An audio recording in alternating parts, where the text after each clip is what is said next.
إذا نزل الإنسان في سجوده الآن يلقي بالدعوات، فهو أقرب ما يكون بينه وبين ربه وهو ساجد، كما في الحديث.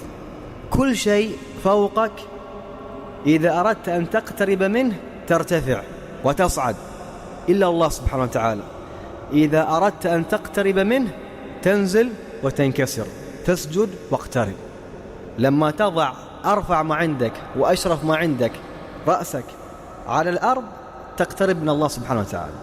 وهنا محل الأمنيات، وهنا طرح الدعوات ونزول الكرامات والبشارات. فالركوع نعظم الله تهيئة للسجود.